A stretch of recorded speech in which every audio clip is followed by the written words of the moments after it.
The ones who late, now family, we the ones who gotta delegate.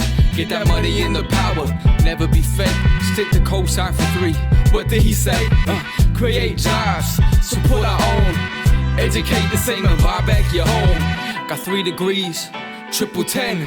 3 PhDs, now we on the CNN. DBTV, let's talk about negligence. Ignorance is bliss, but we can turn it to intelligence. Believe none of what you hear, half of what you see. Let's break it down here on Dr. Boy's TV.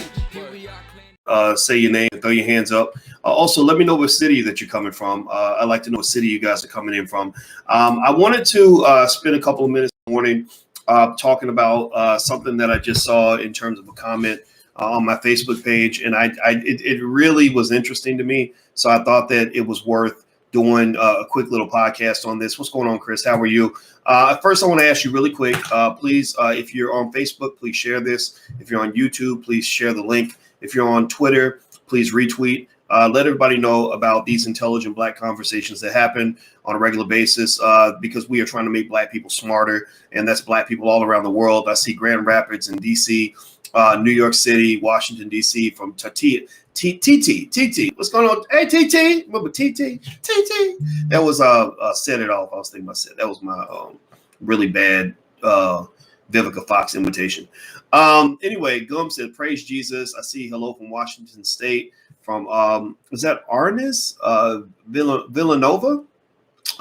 Anyway, okay, so let me just hop into this because you know how I am. Sometimes I get excited about seeing you guys, so it takes me a little bit, a couple minutes to get to the point. I'm gonna jump to the point, and then we'll exchange pleasantries later on. So here's what somebody said that I thought was kind of worth talking about for a minute, just for educational purposes to help us kind of understand why comments like this kind of set us back, or thinking like this sets us back.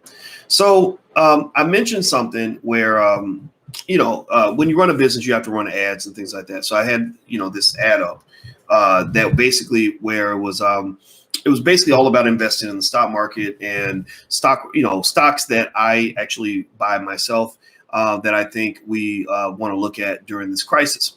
And there was a lady who wrote a comment that I see a lot of comments, like literally every day I get probably 3,000-4,000 comments. I get 1,000 emails and 3,000-4,000 comments. So I can't read them all. I try to. I read as many as I can, but I can't read them all. And I definitely can't internalize all that because you'll go crazy if you internalize, the negative, whatever. But this lady said, it was really interesting. She said, I don't want to invest in the stock market because I'm not going to invest in capitalism, right? And so I saw that and I said, this is interesting. So she's telling me, I don't want to own stock because I refuse to invest in capitalism. So this triggered a couple of thoughts to me. Thank you, DeCarlo, for your comment. I see you in there, brother. Thank you. It triggered a couple of thoughts. One was, I think that when you look at the history, when I really analyzed the history of Black people, Jamar Carr, why don't you address my response? I just addressed you, Jamar, so you have not been ignored, but I won't see your other comment because the comments are coming in pretty fast. But two thoughts that came to mind. One was, if you look at the history of Black people and how we got tied up into the civil rights era and everything else, and what civil rights kind of taught us in terms of, chasing respectability as opposed to economic power, chasing this idea of integration, meaning like I'll have equality when white people let me come into their business and give them all my money, things like that. A lot of that actually was rooted in socialism. And I'm not anti-socialist because I think that there's a lot of really good qualities about socialism. In fact, I think America is a little bit too capitalist. But here's the issue. So the person said, I don't want to invest in the stock market because I don't want to invest in capitalism. And I said to her, I just responded, and I said, but sister, have you ever had a job working for a corporation? If you ever had a job working for a corporation, then you've been investing in capitalism your whole entire life. I mean, if you've ever had a job, how many of you, give me a yes or no. Give me a yes or no. If any of you have ever had a job working for a corporation, or especially a corporation that's run by white people. Give me a yes or no if you've ever had a job in your life where you were working for a corporation in the United States? Yes or no? Give me a yes or no. Thank you. I see a lot of yeses pouring in. I know there's a lot of yeses because y'all black. Shit, we the hardest working people in America. We know this, right? We serve diligently and consistently. And so I said, think about this. You're a human being and your labor has value. Your labor, the reason your boss pays you $20 an hour is because he's making $50 an hour from your labor. You possess what is called human capital. So when you get up and you go to work every day for that boss that you hate, that white man that can't stand your black ass, or that corporation, that capitalist corporation, you're investing consistently in that organization. Without you, that organization cannot function. Without your labor, they cannot build. Without the labor of black people, America does not exist. So you've been investing your whole entire life. The only problem is that you've been investing in such a way that you don't get much of a return on your investment. The only difference between the investment that I'm talking about by buying stock and the investment you've made by giving 100,000 hours of labor throughout the course of your life, spending more time with that corporation than you spend with your own damn kids. The only difference between stock investing and investing your labor is that, at least with stock investing, when the company gets paid, you get paid. But with labor, which is more valuable than money, people say, well, it's not really money. Well, it's your fucking life. You're investing years of your life. Which is more valuable, your money or your life? Which is more valuable, dollar bills or thousands of hours that you're not spending with your own children? You're investing your life. So no, it's not real cash. You're not investing real money, but you're investing something more valuable, more precious than money. You're investing you. You're handing yourself. You're signing up for slavery. That's what it is. See, we think slavery has to be completely involuntary. That's not true. We think slavery has to be completely unpaid. That's not true. Your ancestors had a worse form of slavery because it was pretty much involuntary and it was pretty much unpaid. But your slavery is voluntary slavery, but it's not really voluntary when you get to the point where you feel like I got to have a job. If I don't have a job, then I'm going to be homeless. So I have to go to work. How many times have you ever heard black people say, I have to go to work? Like go to a black person who works for a corporation and say, how about we take the day off and go to the movies? Why don't we take some time off and watch Netflix and chill? And how often are you going to hear that person say, oh, I can't, I got to go to work. I have to go to work. Now pay attention, listen carefully. When you say I have to go to work, you're saying you're a slave. You're saying you're a slave. You're saying like, I have to do it. I have no choice, right? You have a choice, but you have no choice, right? It's a Kanye West debate, right? Is slavery a choice or is it not a choice? Well, Kanye was right and he was wrong. He was right and he was wrong, right? He was wrong in that, our ancestors had a terrible choice, but he was right in that they did have a choice. I mean, there are some people who did have it. Nat Turner was like, I got a choice. I can either be a slave or die. Nat Turner chose to die. Frederick Douglass was like, I have a choice. Harry Tubman said, I have a choice. Either be a slave or break out, right? So it's not to say we didn't have a choice. They just had a horrible choice. It was a horrible choice, but it was still a choice nonetheless. You have a better choice, right? Your choice is either live free or die a slave. Right? Your choice is either I figure out how to start a business so I can make my own money, or I go, beg from this white man for the rest of my life and let him treat me like dirt. Right?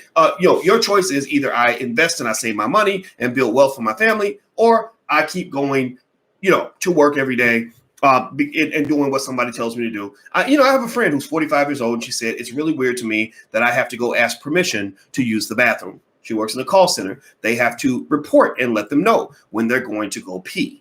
Right? And she said, that seems a little bit weird. I said, that's because it is weird. I said, it feels weird because it is weird. It feels unnatural because it is unnatural. You're 45 years old. You're not supposed to have to ask for permission to go pee. But because because you're in, you're in the system, that's what it is. So here's where I'm going back. Let me circle back and get to my point. Please hit the thumbs up button, share and subscribe button, and make sure you subscribe to the Black Financial Channel. I'll make you smarter. I guarantee you. There's no way. Everybody, please say something in the chat so that the newcomers will know this is true. There's no way you can hang out with me for more than 3 months and not be a much smarter person, because I'm not a stupid person, and I see the world in a very unique way. So if you can handle the uniqueness, if you can handle the fact that I'm not mainstream, I'm not going to tell you what everybody else has been telling you, then you're going to benefit. So somebody say something in the chat to let the newcomers know that this is really going to benefit them. So subscribe to the Black Financial Channel, theblackfinancialchannel.com. So here's my point. Here's what I'm getting at. So when this woman tells me I'm not going to invest in the stock market because I don't want to invest in capitalism, my response to her was, actually, you've been investing in capitalism your whole entire life. What I'm simply trying to help you do is to get something in return for your money. Like, you already been showing up to get, you already been showing up, and giving and going in the bedroom and giving somebody pleasure. You've been showing up and giving them pleasure a long time. I'm just telling you how to make it into a mutual process, because sex is supposed to be something that's enjoyed by both parties, not just the recipient, if you know what I'm talking about. I'm trying not to sound too graphic with this, but you get the point. There's a difference between good sex and selfish sex. So when you have been working for these corporations and have never invested, never received the economic benefits, the vast economic benefits of the massive amounts of money being made by these companies, then you've been engaged in very bad economic sex. You've been showing up and giving pleasure, but you're not receiving pleasure in return. It's not 69, it's 68, and I owe you one, if you know what I'm talking about. That was a little bit grown, but I'm gonna stop. But you get the point. I sometimes I have to break it down that way so you understand what I'm talking about. It's called reciprocity. Reciprocity means when I deal with you and I give something, you give something, and we both benefit. We both win. We both gain. In America, Black folks, for the most part, are put into the laboring class. That's why it's not a coincidence that they don't teach you anything about investing in ownership as a child, because they don't want you. They can't have everybody trying to own stuff. They can't have everybody trying to invest and everybody thinking that they should be the CEO or the boss. Like, it doesn't work. The system doesn't work if you do that, right? So what I'm trying to do is help Black folks think more like the Jewish community. The Jews do not teach their children to just be laborers with nothing in return, with no ownership. They just don't, that's not part of their culture. They teach their children how to start businesses. They teach their children how to own assets. They teach their children how to buy real estate. You can go into neighborhoods, and this is not the typecast, and I hope this is not seen as anti-Semitic, because it's certainly not meant to be. It's actually a compliment. You can go into neighborhoods in the Jewish communities where literally every single building in that neighborhood is owned by a Jewish person. You can go into those neighborhoods and not even be able or allowed to buy anything in that building. I bought a rental property with Alicia, and the Asian populace, it's near campus, near the University of Chicago campus. The Asian parents of the Asian students that were going to this school have bought so many units in that building that literally they said that it's damn near an act of God for you to even get in to be able to buy one, because the minute one unit becomes available, somebody jumps in and they offer all cash for it and they buy it instantly. So a lot of times, in America, one of the things you were never educated on is that there is a vast amount of economic warfare that exists in America and beyond, because nobody wants to get stuck being the nigger in the room. Nobody wants to get stuck having to live like Black people. Everybody wants to eat off Black people, but nobody wants to live like Black people. Everybody wants to get something from Black folks, but don't nobody really want to be Black like that, right? They definitely want your culture, they want your money, and they want a lot of other things, maybe your entertainment, things like that, but they don't really want to be like you. And it's ironic, because as much as they see the value in extracting from you, they actually kind of ridicule you and don't respect you. It's like, it's no different from how those French scientists were like, we want to test the vaccine. Let's test it out on poor Africans. Anybody see that? Did you see that where they said, we should go test our vaccine on poor people in Africa? And the reason they feel that way is because they don't feel Africans and Black people have anybody really looking out for them. They think that way because they're like, well, they're kind of the only people. They're the closest thing we have to human animals. Like they're human, but technically, but they're the closest thing we have to animals. So let's just test the vaccine out on them. Ain't nobody gonna say shit. Ain't nobody gonna say nothing. Their leaders aren't gonna do anything. They're not gonna, because if they had said we're gonna go to China and test it out on poor Chinese people, the Chinese government would have been like, oh hell no, you ain't testing your shit out on us. And they've been like, oh no, we're going to go to Spain and test it out on poor people and poor Spanish people. The Spanish government would be like, no, that's not going to happen, right? So the question is, for Black people, where's your leadership? Where's your protection? Who has your back? Who's standing up for you? Where are your scholars? Where are your leaders? Do you think it's a coincidence that many of the most prominent Black people in America that are placed on big white platforms tend to be like rappers and people that aren't very smart or very strategic, or people that are controlled by other people? How is it that your most famous African Americans in this country tend to be people who rap for a living? Cardi B is, they throw up Cardi B, Lizzo, the Migos, I mean, it's kind of interesting, right? So what I would just challenge you guys to kind of understand is that what I'm trying to do, and I may be failing at this, but what I'm trying to do is kind of get you to at least sort of look around and really question the sanity of the world that you live in. You live in a world where you get a lot of really bad influences. You have, so for example, whenever I'm talking about this, I'm talking this stuff, this is pro-Black stuff. I already know there's already going to be, some people in there that just hate it just because, or just hate me just because, right? Or just want to find some reason why I must be a bad person, or I must be a shitty Negro, or I must not be, whatever, right? And what I'm really seeing when you're talking, like the more you talk, the more I'm observing your mental illness. Like I'm noticing, I'm like, wow, they're really working extra hard to destroy a Black man who's trying his best to do something good. Why are you spending more time fighting me than you're spending fighting white supremacy? Like, what is your obsession with somehow exposing and proving that I ain't shit and that I'm a liar and that I'm a hypocrite and I'm this and this? It doesn't, maybe I am, maybe I'm a liar, maybe I ain't shit, maybe I am a hypocrite. But there are lots of white men who really are true hypocrites, who really truly ain't shit, that completely slip under the radar. My thought is, if I really am garbage, if I'm really speaking something that doesn't make any sense or that's stupid, then maybe you should just walk away. Like I enjoy, so I think I saw a comment where somebody said, I don't like this guy. I don't trust him. I don't want to be a part of anything he's doing. And I was like, well, why are you here? Why are you making that comment? Like I have 750,000 people that follow me on YouTube. I don't need another one. I'm okay with telling you to go ahead and go. Like you should go, so my point in saying all this is to say that I think that we major in a lot of the minors. I think that we get, we're so emotional about things. We're so indoctrinated into misleading ways of thinking. And I'm not here to tell everybody to invest in the stock market. I really don't. I care. If you care, then I care. But if you don't care, then I don't care. Right? If you really want me to not care if you invest, I really don't care. I'm okay. I'm going to invest for my family. I'm going to invest for my kids. I don't speak for the people that don't want to listen. I speak for the people that do. Right? So for those who do want to listen, my goal is to encourage you to try to at least be critical of some of the ridiculously negative, toxic messages that you're hearing from Black people. Like, so for example, when you hear people say, well, Black people shouldn't invest because that's capitalism and capitalism is always bad. It is always bad? Like it's always really you're really saying that there's nothing good about Black people investing? Or maybe you could have said it in a more nuanced way. Maybe you could have said, here are the flaws of capitalism, in which case we could have had a productive conversation and had a beer together.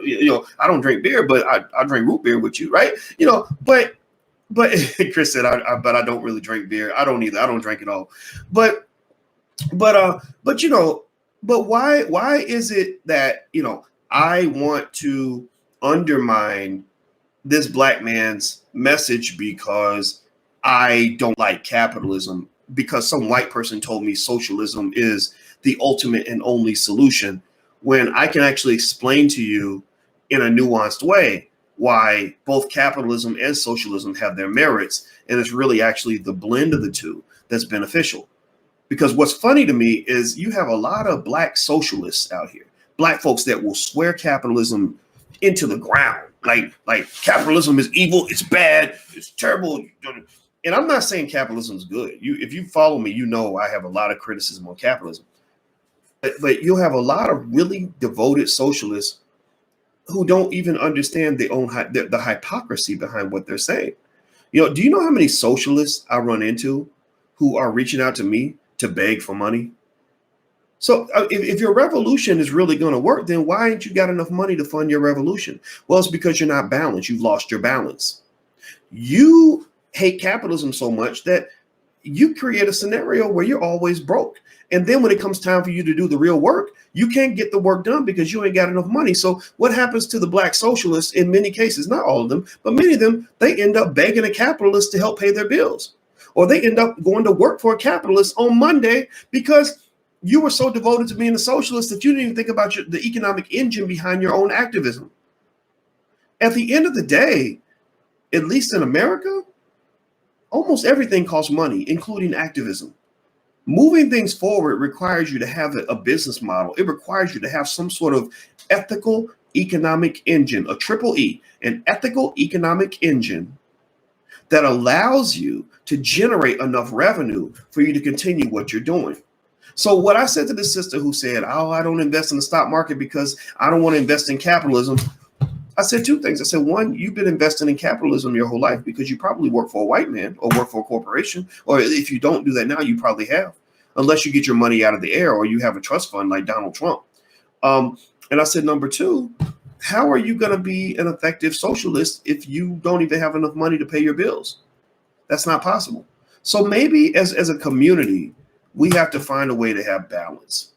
I have never, ever, when people use terms like black capitalism, I stop them in their tracks. I say, no, I'm not a black capitalist. I'm not into I know capitalism really well. I'm a finance professor. I've been teaching finance for a long time. So I know capitalism and I'm like, man, I don't want to be a capitalist. That's not only uninteresting to me, but it's so unenlightened as a way of life. I'm not a guy who's going to say, hey, you should invest like me so you can get you a Lamborghini. I'm not that guy. I'm not into that. But I am a person who says, maybe if you think about what you want out of life, it's not about what I want. It's about what you want.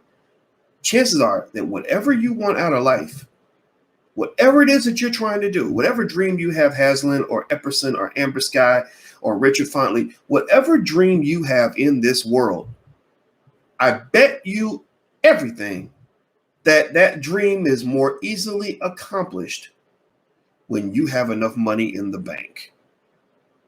Whatever it is, if your goal is to be a better parent, if your goal is to be free, if your goal is to be happy, if your goal is to go running every morning, whatever your goal is, if your goal is to change the world, I bet you anything that having an endowment and having assets in the bank will make it easier for you to reach that goal, if for anything other than the fact that having enough money means you ain't got to think about money and you can get to the business of living life. So as EYB says right here, I agree with you. There is such a thing as conscientious capitalism. Capitalism does not have to be rape, pillage, and plunder and burn down the village and take every penny and be greedy all the time. Greed is not a healthy emotion to carry anyway. Greed, eventually, when you finish feeding on the world, you're going to feed on yourself and you're going to be feeding on your soul. So I'm not a fan of greed. That's my personal perspective. But when a sister's like, well, I'm not going to invest because I don't want to invest in capitalism. Well, if you've been going to work your whole life and you've invested, 5,000-10,000 hours a year working for a corporation, you're investing in capitalism. The only difference is that you're not getting anything from it. I want black folks to get something from it.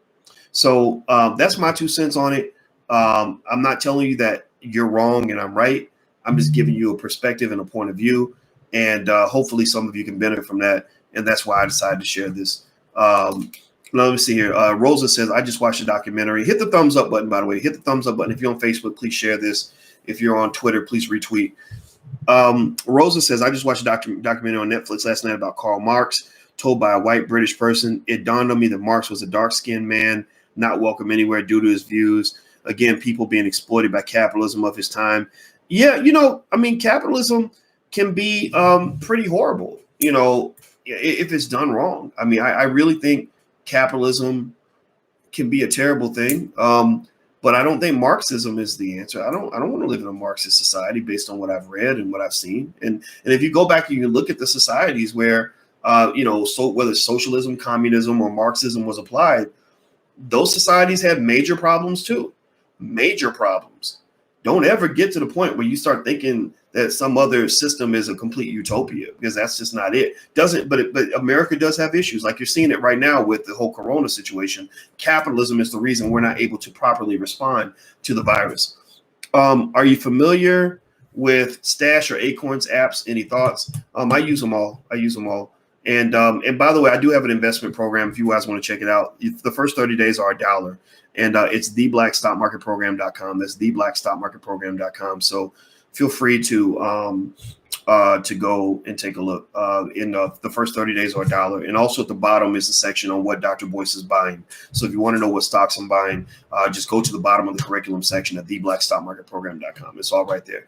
Let's see. Amber Sky says, wait. Is somebody replying to Amber Sky, or is it Amber Sky? It says, no, if you look at previous comments, I actually very much agree with Boyce Watkins. Okay. Looks like y'all in there having y'all's little disagreement. I'm going to throw some comments on the screen. We weren't taught the power of money or money as a tool, says Ernest. I agree with you.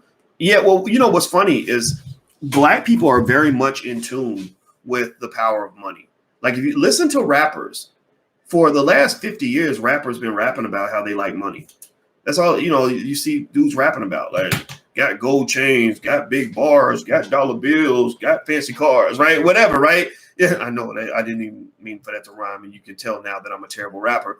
But basically, you really do have, this consistent commitment to a capitalist system, unfortunately, which has really destroyed hip hop. But it's fascinating to me because it's like you want the money, but you don't want to learn how to obtain the money. Or you love the money, but nobody ever talked to you about how to control the money.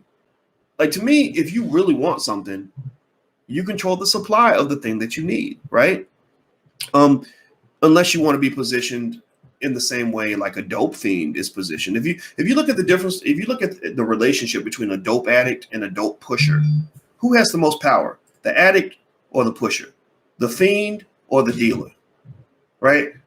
So a lot of us position ourselves as dope fiends. We're trained to be dope fiends. We're trained to want what the system can give us, like more money. We'll work for money. We'll kill for money. Money over hoes, money over bitches, money over bras, money over everything, right? We want money, right? But then you don't know the first thing about how to actually make money. Well, then you position yourself as a dope fiend. You're making yourself addicted to a commodity that you do not control and you do not have direct access to. So you end up killing each other and beating each other up and tearing each other down and becoming crabs in a barrel, like dope fiends fighting over a vial of crack, and the pusher's just sitting back there laughing because he's connected to the Colombians. He can get all the crack that he wants. But then also he don't get high on his own supply either. So they'll feed you this idea of these opportunities where, work hard and go to college and blah, blah, blah, blah. And that's how you can be successful. Are having conversations with their children about three major things. Here are three major things that rich people are talking to their kids about that a lot of your parents never talk to you about. Three things. One, they're talking to you about, sorry, damn, I lost my connection. Okay, maybe I'll come back. Here are three things. I hope you guys can see me and hear me. Give me a yes or no if you can see me and hear me okay.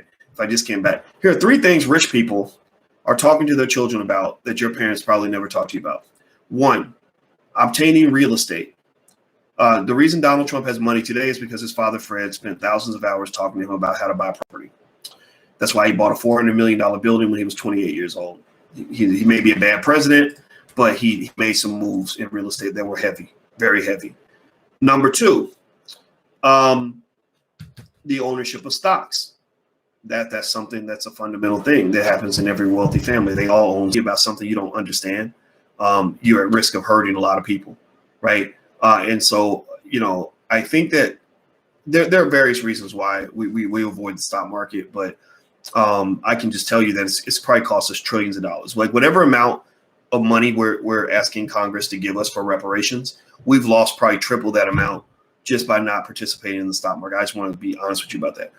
The third thing rich people talk to their children about, wealthy people, talking about billionaires, stuff like that, is they talk to their children about, starting businesses, starting entities.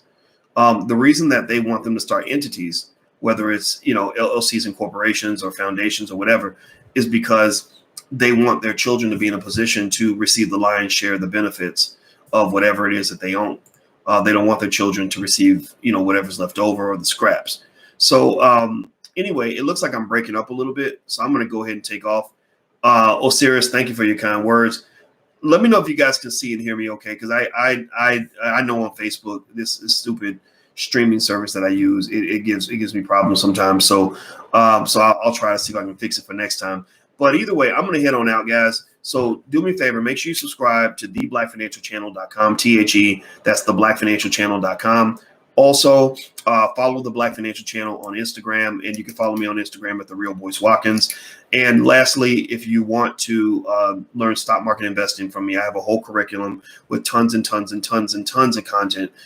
Feel free to go to theblackstockmarketprogram.com. The first month costs $1. So feel free to go check that out. That's something we have in the Black Business School. And the first month costs you $1. It's better than what you'll learn in college. So don't go to college and spend $20,000, $10,000 a class or whatever they charge. Just go to the Black Business School. And I guarantee you, if you don't feel that what we gave you is better than what you got in college, then just let us know. In the first 30 days, we'll give you your money back. Okay, guys. So thank you, Pepsi, for letting me know you can see me and hear me, and Judy and Jawan. And I need to go anyway. I need to get back to work. But I had to address this one comment, where this lady made this statement about, like, I'm not going to invest in capitalism. Because again, like I said, if you've ever worked for a corporation, you've invested in capitalism. If you've ever been to prison, you're invested in capitalism.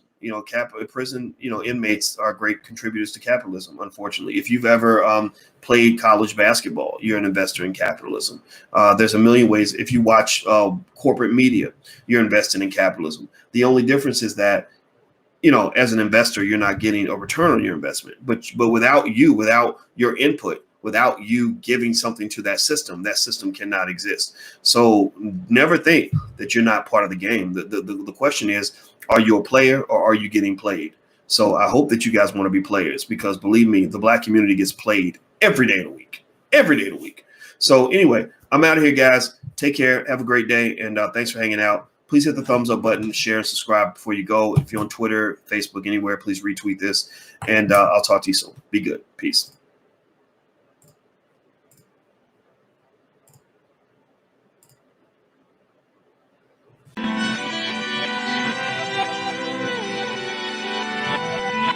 Here we are, clan the isms, cataclysm, great. Our people out here struggling, trying to make it in this state.